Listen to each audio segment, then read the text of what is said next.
Recently, Iran and Pakistan carried out strikes on each other on the grounds of striking terrorist groups in each other's territory. At the same time, India came out and said a bunch of misleading words, which were interpreted by some as India supporting Iran, as the words came out straight after the Iranian strikes.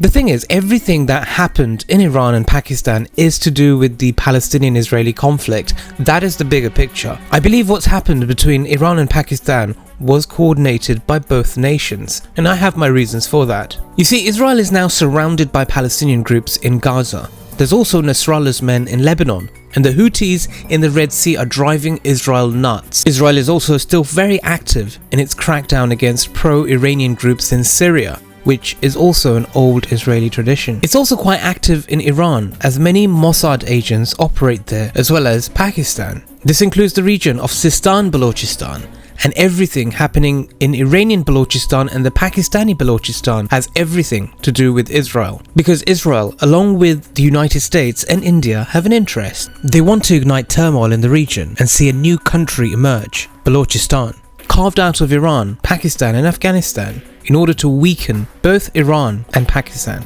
कदम उठा रहा है पाकिस्तान या किसी भी terrorist के खिलाफ वो सही उठा रहा है और उसे सबसे पहले शुरुआत बलूचिस्तान में पाकिस्तान की टेररिज्म खत्म करने के लिए सर्जिकल स्ट्राइक को पूरा सपोर्ट करते हैं और हम चाहते हैं भारत ऐसी स्ट्राइक बलूचिस्तान के अंदर भी करे. If you remember, some time back I posted on Israel assassinating an Iranian military advisor in an airstrike against Syria. This caused a fierce reaction from the Iranian side. Iran vowed for revenge. Iran then launched separate operations on Syria and Iraq, striking an Israeli spy center inside Iraq and near the US embassy. This wasn't enough, and after Iran vented, it reversed its spearhead and aimed its missiles at Pakistan's Balochistan region, hitting Jaish al-Adl, a terror group.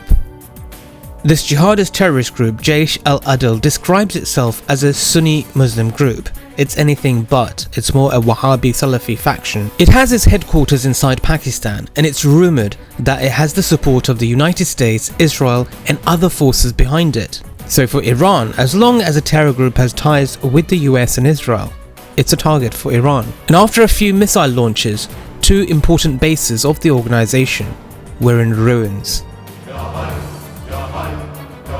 Independent Islamic Republic.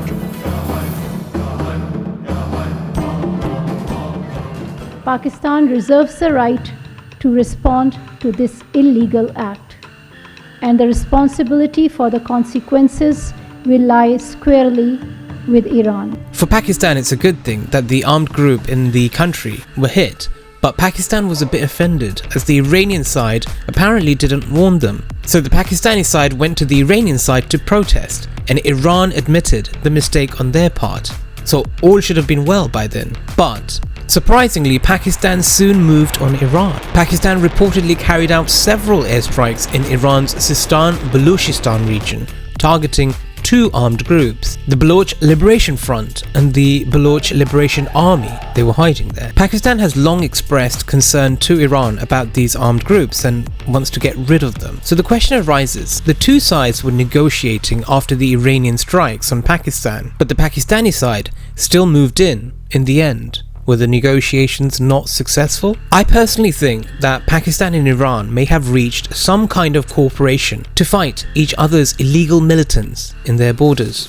I say this because the Baloch Liberation Front and the Baloch Liberation Army are blessed by the United States and other forces behind them. If Pakistan and Iran fight illegal armed groups in their own territories, they are likely to be targeted by the supporters behind these groups. So it's actually easier for Iran to target the ones on the Pakistani side and Pakistan to target the ones on the Iranian side. Secondly, Pakistan's airstrike killed 7 people, and the Iranian side explained that none of these people were Iranian. Pakistan also claimed that the strike they conducted was a precision strike, most likely with the help of Iranian intelligence.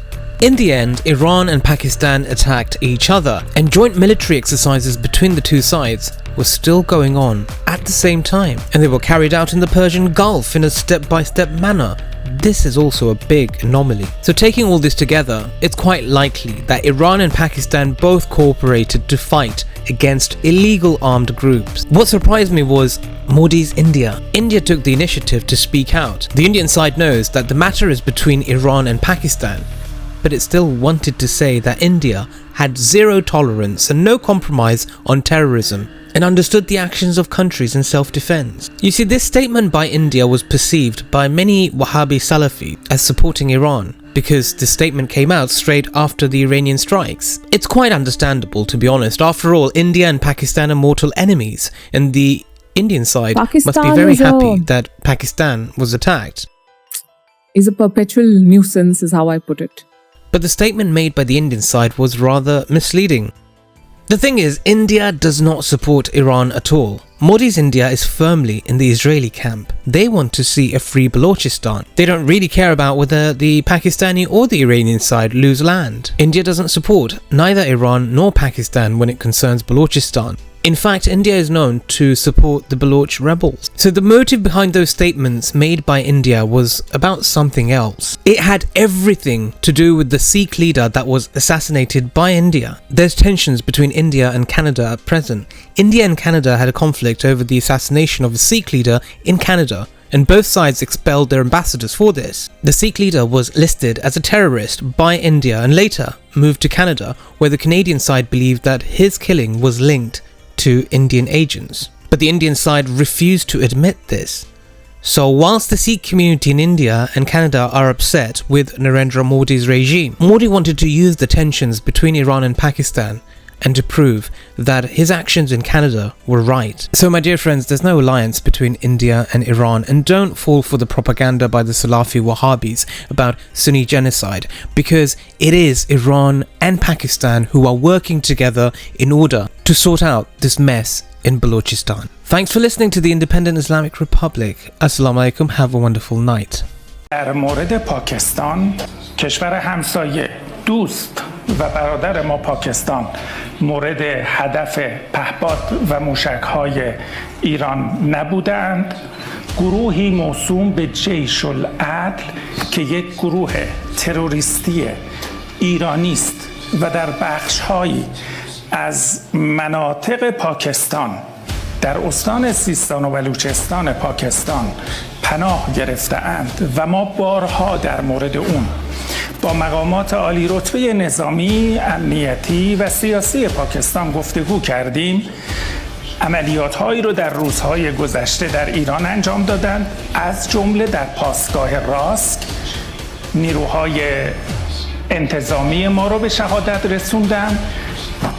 پاسخ ما روی تروریست‌های ایرانی در داخل خاک پاکستان هست.